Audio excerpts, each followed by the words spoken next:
you are performing this repair at your own risk. We cannot be held responsible for any injuries or damage done to your device while attempting a repair.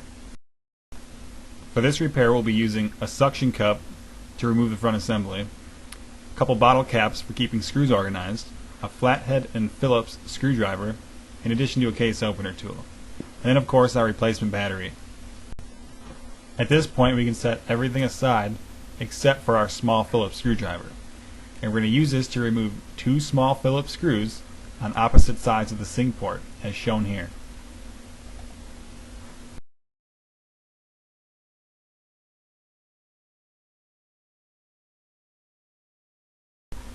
Once those two screws have been removed, we'll take our suction cup and apply it near the bottom home button, and we're going to cup our hands around the phone and lift in the upward direction, pulling it out at an angle. Now our hands are there to keep the screen from flying off and ripping the cables from the board.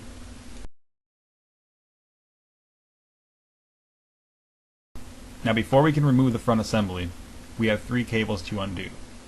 And you want to be careful, and that was the reason why we opened it at an angle, because it's that area where these cables are. Now the first two cables we'll remove simply unplugged from the board. And we'll unplug these using our case opener tool. So you do this by wedging your case opener tool just beneath the cables and prying gently in the upward direction, and they should come out. Now this last cable is a little different. It's actually held into a port with tension. And to release the tension, we're going to lift this black tab in the vertical direction. And that will allow us to simply slide the cable out of the port. Now we can go ahead and set our entire front assembly aside. So the battery is located beneath the logic board. In order to access this, we'll have to unplug all the cables attached to the board, remove the screws holding the board in place, which will allow us to remove the board. So the first step is to remove these cables. And all of them will unplug from the board. For the 3GS, we'll have a total of 4. And for the 3G, we'll have a total of 3. Cable number 7, being unplugged now, will only exist in the 3GS model. You can follow this tutorial exact to replace the battery in the iPhone 3G. However, cable number 7 will not exist. And we'll continue on with unplugging these cables. 2 more to unplug near the top. And again, just be gentle, just get underneath of them and lift in the upward direction, and they should come right out. Now the next step is going to be to remove 7 Phillips screws that are holding the logic board in place. One of which is underneath of a sticker. Now the purpose of this sticker is that it voids your warranty. And it should be assumed anytime you're opening a device that your warranty will be void.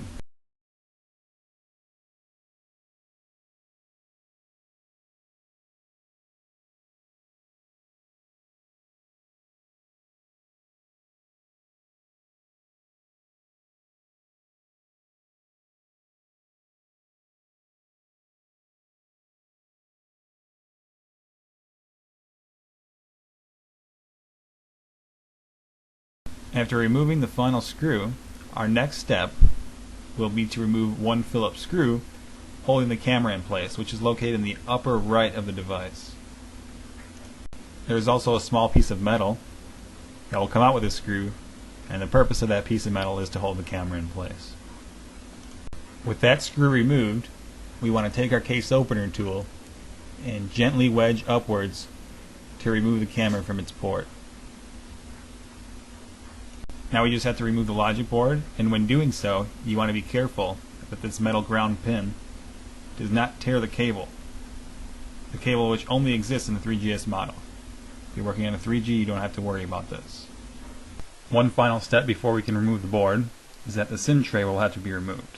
Now you can either do this using your flathead as shown in the video, or use a SIM tray removal tool from the outside. Now to remove the board, we're going to take our plastic case opener tool and we're going to wedge upwards in various locations on the board.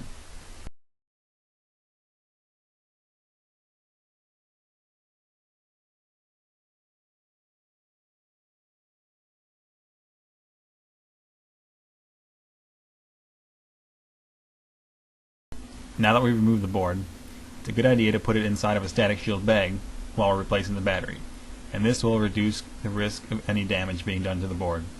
If you purchase from us, your battery will come in a static shield bag, which you can use for this purpose. Now here we can see the battery, which is located in the center of the rear housing. It is held in with adhesive, and we're going to need to use our case opener tool to pry up along the edges.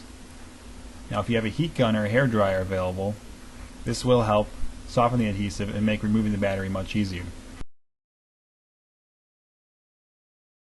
You may find it easier to use a small flathead screwdriver. Just be careful because it is metal and can scratch the chrome bezel. And now we can grab our replacement battery and install it as shown in the video. Now one more note, although this tutorial can be used for both a 3G and 3GS, you have to be sure to purchase the correct batteries because they are unique for the two models.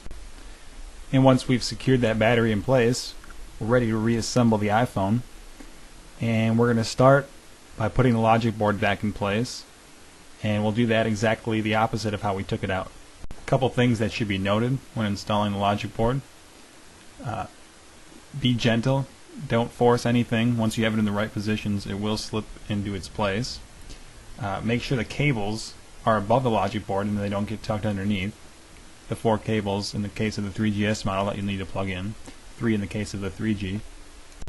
You can be sure the logic board is correctly in place when the screw holes on the logic board match up with those on the back housing, and the board is flush with those screw holes. You'll also need to press the camera down to secure it into its place.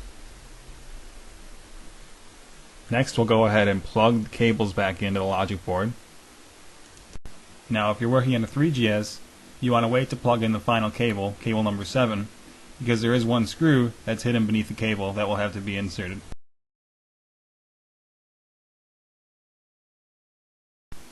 The next step is to reinsert the screw that holds the metal piece on top of the camera in place.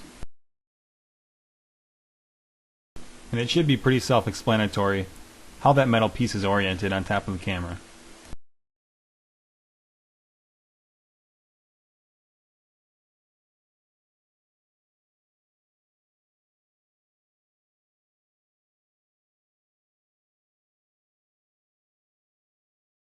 Now we'll go ahead and insert the SIM card before we put the rest of the logic board screws in, and this will just verify that the logic board is correctly in place. Now we'll go ahead and reinsert the remaining screws holding the logic board in place.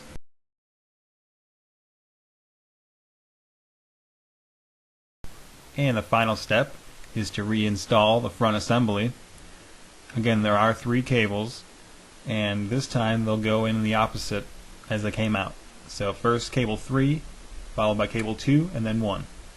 Now cable 3 will slip inside of the port. Make sure that the tab is pointed in the upward direction while you're doing this. Once you get that cable inserted, flip the tab downwards, and the tension will hold it in place. These next 2 cables just plug into the board. However, the final LCD cable, which will remain here, is going to require that we tilt the screen assembly down at an angle before plugging this in, because otherwise it will come undone.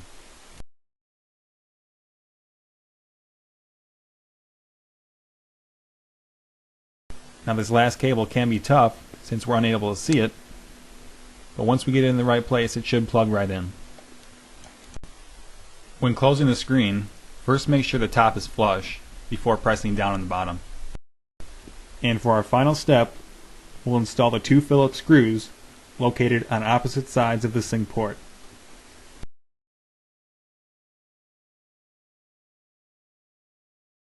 Typically your replacement battery will come with some charge. However, that's not always the case, so you may have to charge your phone before it will power on. Hopefully you found this tutorial to be helpful. If you have any questions, feel free to comment or contact us directly through our website, gadgetmenders.com, where you'll also find a full line of parts and services for this device as well as many others.